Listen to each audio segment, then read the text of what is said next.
Hi friends, this is Evelina. I am a life coach for immigrants, and today I'm going to talk to you about owning who you are. Many of us immigrants have this shame about not being born where we live, not being a native-born American, not being native-born German, or whatever is the nationality of people born in the country you live in now. So many of us compare ourselves to the native-born. We look for differences, and our brains find them no problem. If you want to look for what is different, your lower brain will be happy to entertain it.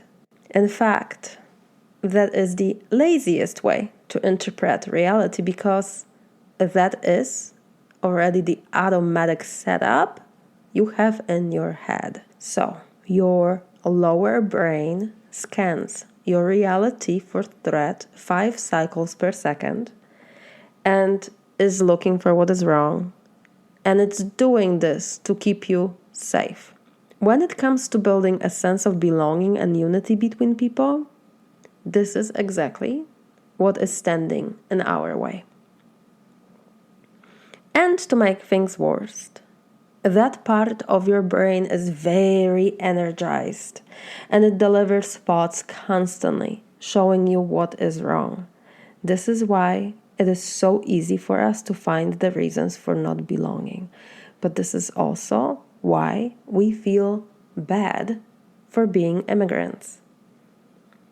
Because that lower brain that is looking for what is wrong outside of you, it will be also really happy to explore what is wrong within you. It's gonna automatically deliver thoughts like, I am not as smart as they are.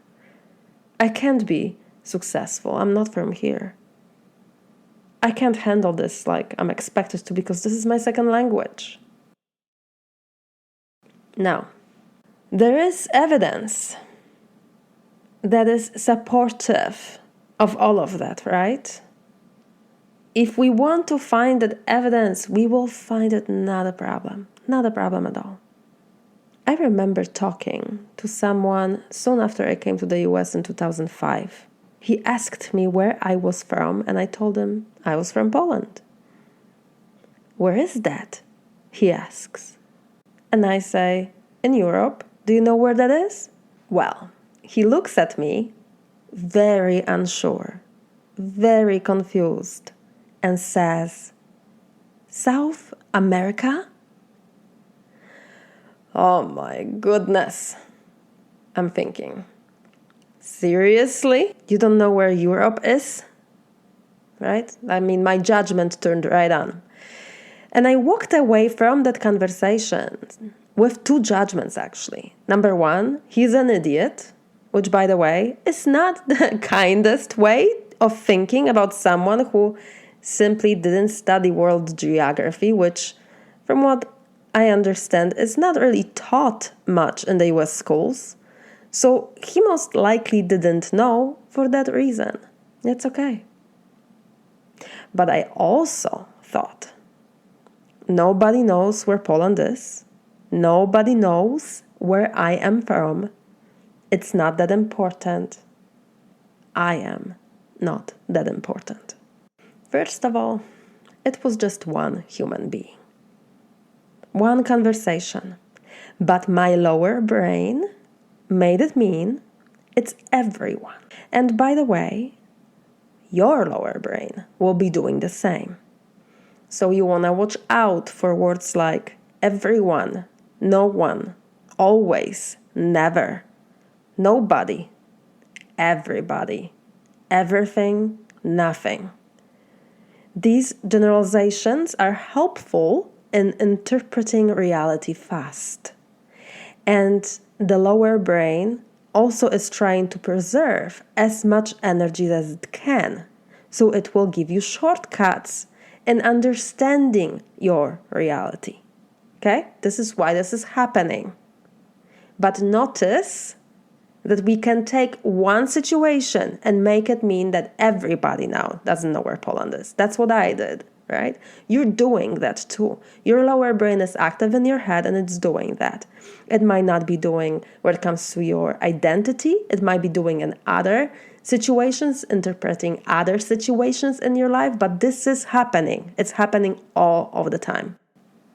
But be mindful of it, because these kind of thoughts sometimes are the root issue of why we feel negatively about something or someone or ourselves, okay? So watch out for it. Now, I back then, with my low self-esteem, I took that conversation with that guy and I made it mean that if that person does not know where I am from, then I am not important. Have you ever done something like this? Possibly. But let's explore just this one belief a second. What is that belief, I am not important, doing to your life? How are you showing up at work when this is what you're thinking about yourself? How do you see the value of your work? Are you standing tall? Or are you afraid to open your mouth when asked a question? What is that doing to your relationships, to your friendships? Are you open to sharing your wisdom, or do you stay quiet? What is that doing in your romantic relationship?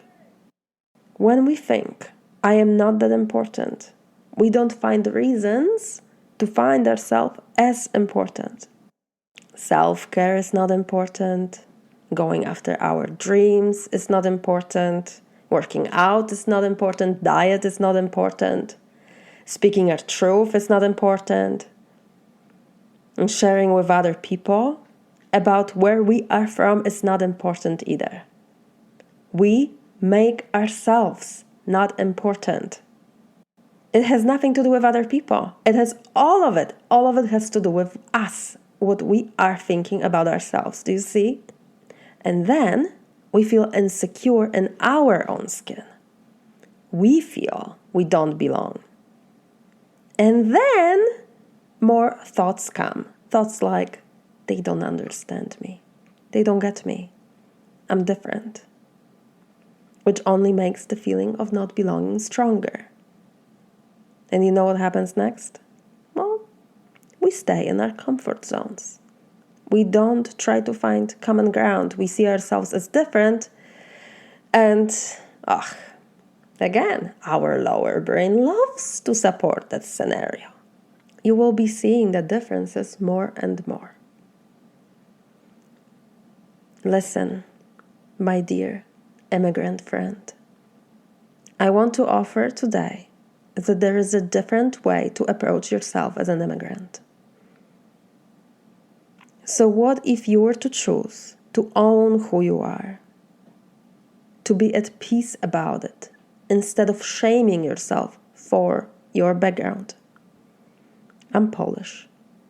Blood of traumatized people flows through my veins.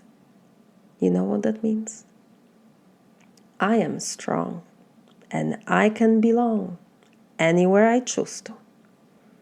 I will show up as me, with my Polish accent and my Polish heart, and I will not be ashamed of that, because there's nothing to be ashamed of. I come from a country that has a beautiful, rich culture, history filled with wars, times of peace, and times of deep, deep struggles. My ancestors were so strong, and so am I. Does this mean that we are perfect? No. Does it mean that we are better than everyone else? No, it doesn't. It means that we are human. No one is perfect. But there sure is a lot in my country's history and culture I can be proud of. Who are you? Whom were your ancestors? What can you be proud of? What can you use as a building block for your identity? Now listen, I want to make this really clear. This is not about you finding how you are better than everyone else. That is not a point here. It's about you seeing your roots as something that created strength within you. And today you are who you are because of that. And not feeling ashamed because of your roots. Using your foundation, using your strength as something you can build upon. And as something that will be pushing you forward and giving you strength and not bringing you down, not making you feel weak. So I gave you a lot to think about today, and I'm gonna leave you with these questions. And I would strongly suggest that you take a piece of paper, write these questions down, and answer them for yourself. Explore it. If you didn't write the questions down, don't worry. I'm gonna include them in the description of this show so you can see what they are. When you are answering these questions, you are utilizing the higher part of your brain, the prefrontal cortex. That's the part that can analyze, dream. This is where you can make plans and where you make conscious decisions. Give yourself that gift, my friend, because you deserve to feel good about yourself and about your life and about whom you are and where you come from. It doesn't matter where you're from. We all, every human on this planet, lives in a 50-50 reality. Half of that reality is good and half of it is bad. This is why I'm telling you. Me being from Poland is fantastic, but you know what? I do realize that it's also 50-50 reality. It's not all perfect over there, and it's not all perfect in your country where you've come from, right? In the 50-50 reality, some of it is wonderful and some of it is not. And that's normal. But your lower brain will be focusing on what is not wonderful. I want to encourage you to find what is positive with your prefrontal cortex so that you can feel the strength of it, so that you can use it for your life, for creating the life you want, for going after the dreams, that courage that your ancestors had. Find that courage within your own blood, in your own mind. You've got it. They've already proven it can be done.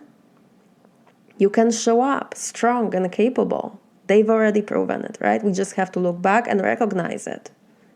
And say to ourselves, well, I can do it. They've done it. And their blood is in my veins, so therefore I can. I can do it too. That's what this is all about. Not about finding out which country is the best, which race is the best. Not a case. That's not what we're doing here, all right?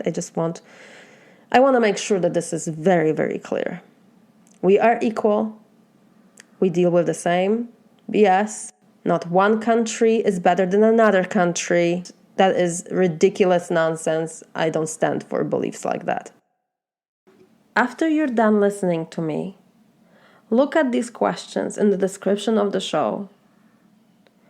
Write them on a piece of paper. Write down your own answers and figure it out for yourself. Figure out who you are, what you stand for. What do you want to think about your roots? Figure that out for yourself so that if someone ever questions it, it doesn't matter because you've already decided and you already love all the reasons why you are who you are. From that place, you can show up so powerful, so strong, so solid in yourself.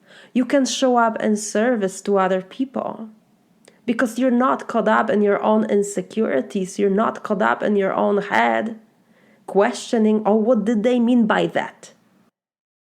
What does this mean about me that they thought this about me? Nothing. People have thoughts all day long.